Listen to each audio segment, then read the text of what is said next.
Bienvenidos a un nuevo análisis. Hoy vamos a hablar de algo que nos afecta a todos.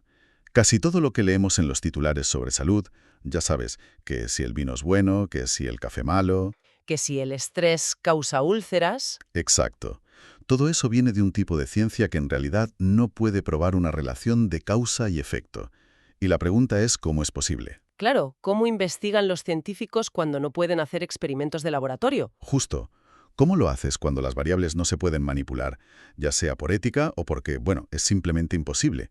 Aquí es donde entra en juego una familia de diseños de investigación clave, los diseños ex post facto. Mmm, Hay una cita del psicólogo Abraham Maslow que me encanta, que decía que si la única herramienta que tienes es un martillo, es tentador tratar todo como si fuera un clavo. me parece una analogía perfecta para empezar. Pues bien, hoy vamos a añadir a nuestra caja de herramientas una que es mucho más sutil y compleja. Totalmente. Porque los diseños ex post facto son precisamente eso, la herramienta que necesitas cuando el martillo de la experimentación no te sirve. El término significa, literalmente, después de los hechos. Después de los hechos. Sí. Y es que el investigador llega cuando la causa que quiere estudiar, pues ya ha sucedido. No puedes asignar a alguien al grupo ha sufrido un trauma o tiene hipertensión. No, tú seleccionas a personas que ya viven con esa realidad. Te las encuentras así. Te las encuentras así. Y a partir de ahí, como bien apuntó Kerlinger ya en el 84, el investigador tiene dos grandes caminos. Puede mirar hacia el pasado, buscando posibles causas. Lo que sería un enfoque retrospectivo. Eso es. O puede mirar hacia el futuro, para observar los posibles efectos, y eso sería un enfoque prospectivo. De acuerdo, pues vamos a desglosar esto. Aquí va la primera gran pregunta. ¿Qué es lo que realmente, de verdad, diferencia estos diseños de un experimento clásico de los de bata blanca y laboratorio? La diferencia tiene que ser fundamental. La diferencia es una sola palabra, pero lo cambia todo. Control. El control. El control. En un experimento puro, el paradigma experimental, el investigador tiene el control casi absoluto. Coge un grupo de gente, lo divide al azar. Asignación aleatoria. Exacto, asignación aleatoria a los grupos.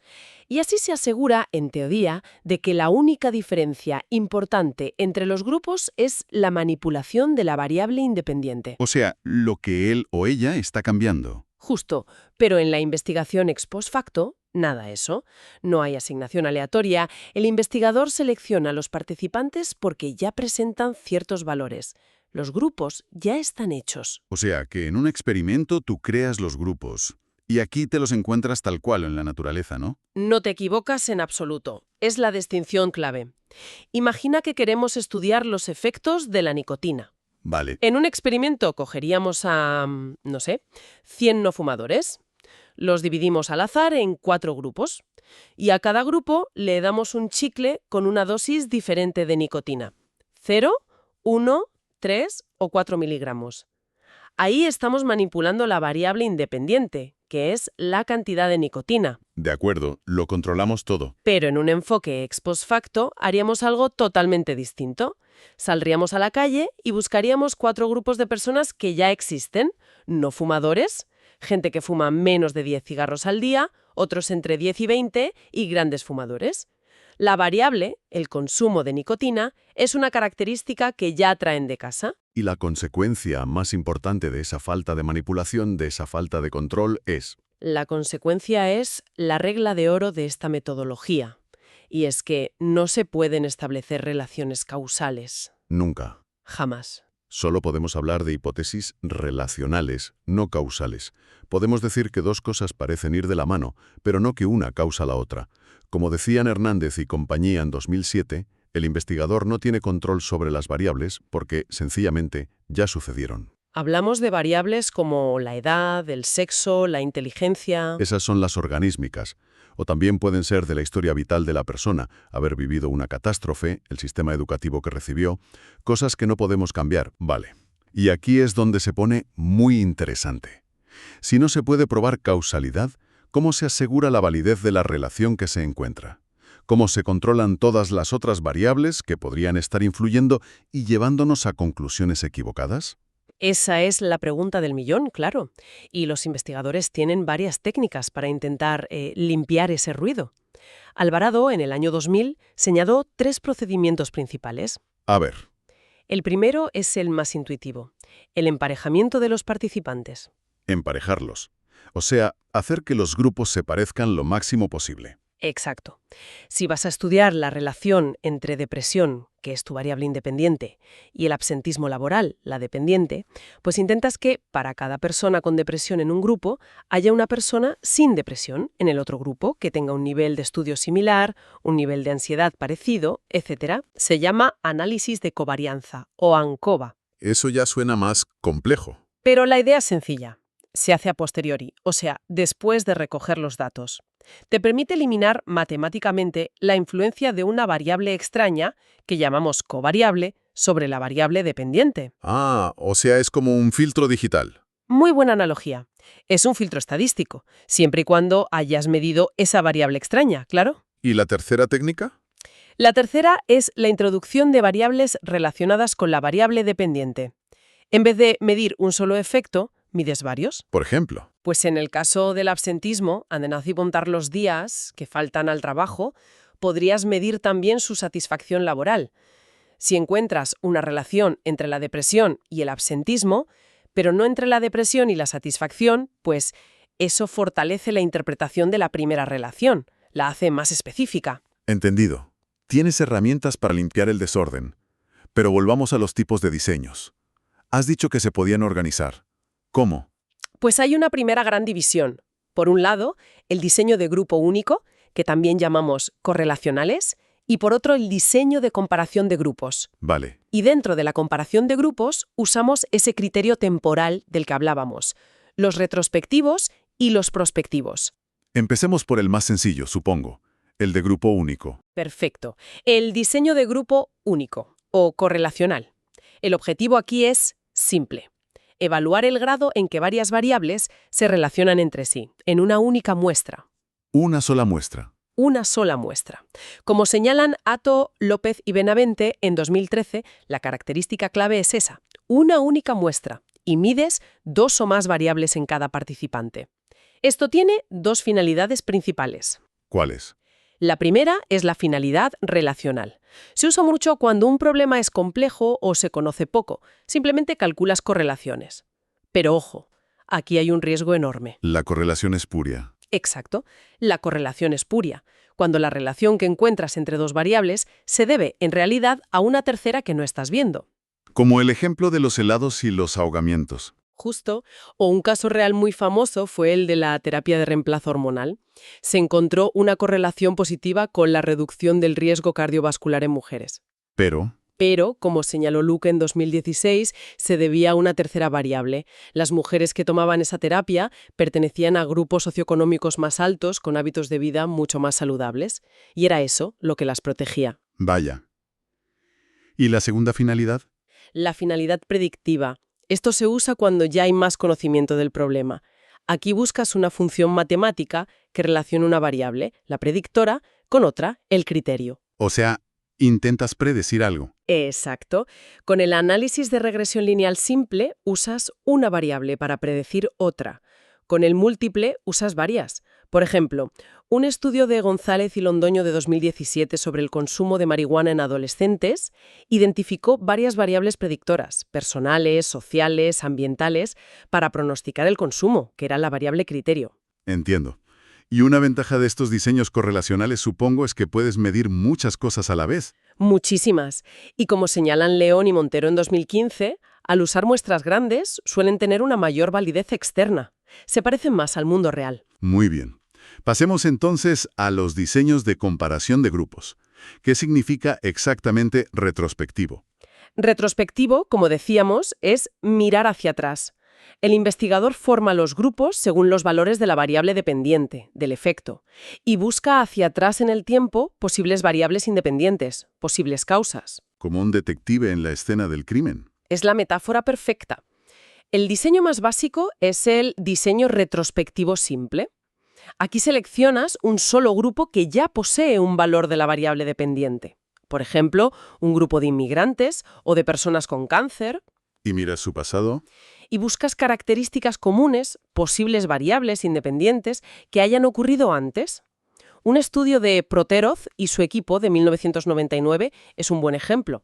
Cogieron una muestra de casi 400 mujeres con bultos en el pecho, la VD. Y al analizar su historial, encontraron que 2/3 habían sufrido episodios traumáticos graves en los 5 años anteriores. Una correlación muy fuerte. Pero claro, el problema de la espuria sigue ahí. Sigue ahí, es su gran limitación. Por eso hay una mejora, el diseño retrospectivo de casos y controles. Aquí ya comparas. Posee la característica, los casos, con otro que no la posee, los controles. Como decía Gómez Benito ya en 1990, el mayor inconveniente es controlar todas las variables que puedan afectar. Y para eso se usa el emparejamiento. Emparejamos los casos y los controles. Sí. Imagina que comparas un grupo de mujeres con tumores malignos, los casos, con un grupo de mujeres con tumores benignos, los controles. Pues intentas que por cada caso tengas un control con la misma edad, estado civil, etc. Esto te permite hacer comparaciones estadísticas más robustas. Pero insisto, no puedes concluir causalidad. Entendido. Entonces, si retrospectivo es mirar hacia atrás, prospectivo es mirar hacia adelante. Exactamente. En los diseños prospectivos es al revés.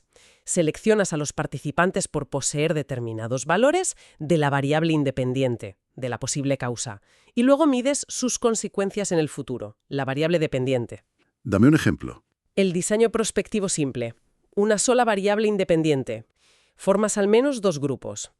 Un estudio de Pérez Navero y colaboradores en 1999 investigó el efecto del fútbol, la VI, en la capacidad cardiorrespiratoria, la VD. ¿Y cómo lo hicieron? Seleccionaron 2 grupos, 33 niños de una escuela de fútbol y 41 de un colegio público. Midieron su rendimiento y efectivamente, los niños de la escuela de fútbol tenían mejor capacidad. Pero claro, la limitación es que la selección de los grupos puede meter ruido. A lo mejor los niños de la escuela de fútbol también practican otros deportes o comen mejor. Justo. Por eso existe el diseño prospectivo complejo o factorial. Aquí lo que haces es incorporar esas posibles variables extrañas como una segunda o tercera variable independiente. ¿Cómo sería en ese ejemplo? Pues imagínate que sospechas que el sobrepeso influye. Pues añades el índice de masa corporal, el IMC, como segunda VI. Ahora tendrías 2 variables, práctica de fútbol, si no, e IMC normal o sobrepeso. Y eso te crea 4 grupos: futbolistas con normopeso, futbolistas con sobrepeso, no futbolistas con normopeso y no futbolistas con sobrepeso. Exacto, un diseño factorial 2x2. Es mucho más potente, pero como advierten León y Montero, a veces es casi irrealizable formar todos los grupos que necesitas. Y dentro de los prospectivos hay un tipo muy especial, ¿verdad? Los evolutivos. Sí, son un caso particular donde la variable independiente es la edad o el tiempo. Son, el pan de cada día en psicología del desarrollo. Y aquí hay 3 tipos principales. El longitudinal, el transversal y... ¿Y el secuencial? El diseño longitudinal es el más famoso.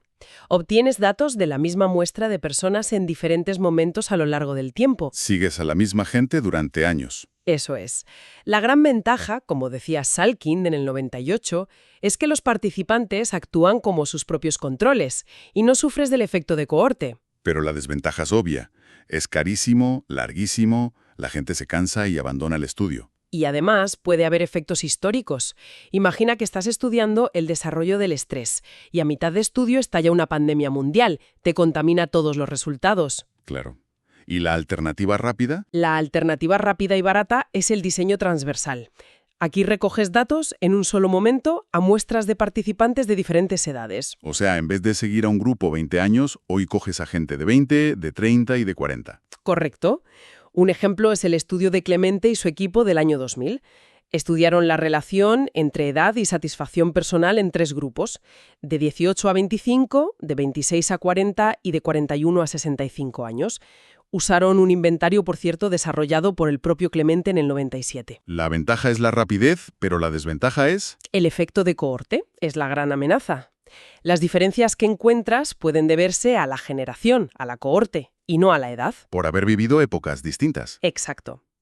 Y para intentar solucionar esto está el diseño secuencial. Que combina a los dos. Combina los dos para estudiar tanto la edad como el efecto de cohorte. En esencia, estudias a varias cohortes de manera longitudinal. Por ejemplo, sigues a la generación nacida en 1970 y a la de 1975, y tomas medidas a ambas en 2004, 2009, 2014. Así puedes ver cómo cambia cada una y si hay diferencias entre ellas. Suena a lo mejor de los dos mundos, pero también a lo más caro y complejo de todos. Sin duda, es el más completo, pero también el más exigente. Bien, entonces, ¿qué significa todo esto en la práctica?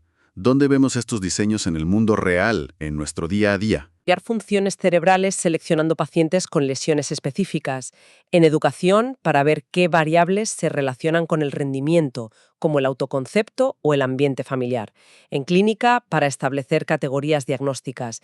Y sobre todo, en psicología de la salud y en las investigaciones epidemiológicas. Háblame un poco más de eso, de la epidemiología. Suena a algo que hemos oído mucho últimamente. Desde luego. La epidemiología, según la OMS, es el estudio de la distribución y los determinantes de las enfermedades. Tiene dos caracteres. ¿Dos? Sí, un carácter descriptivo y uno analítico. El descriptivo examina cómo se distribuye una enfermedad para detectar factores asociados. Como dicen Krupitsky y Poleta en 2007, te da información sobre la magnitud y la frecuencia. Para esto se usan diseños transversales. ¿Y el analítico? Los diseños ex post facto, tanto de casos y controles como prospectivos. Vale, y en esos estudios descriptivos, ¿qué se mide exactamente? Se usan sobre todo los diseños transversales o de prevalencia, que describen variables en una población en un momento concreto.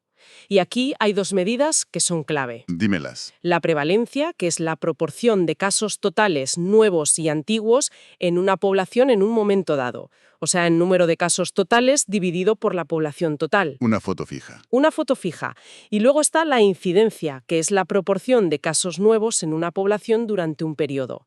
El número de casos nuevos dividido por el número de individuos expuestos. Es la película. ¿Algún ejemplo real? Claro. Una investigación de García Jiménez y su equipo en 2004 estudió los trastornos del sueño en más de 1.000 adolescentes. Midieron la prevalencia de insomnio, que era del 9,9%, la de ronquidos del 20,5%, etc. ¿Y para qué sirve saber esos números? Pues, como resumen Martínez Arias y otros autores en 2014, estos diseños informan sobre las poblaciones de riesgo, ayudan a generar hipótesis y guían las acciones preventivas. O sea, son el primer paso. Son el primer paso, fundamental. Un ejemplo clásico que cuenta Gordis en 2015. Un estudio descriptivo encontró una relación entre bajas concentraciones de flúor en el agua y una alta frecuencia de caries. Ah, el ejemplo del flúor. El mismo.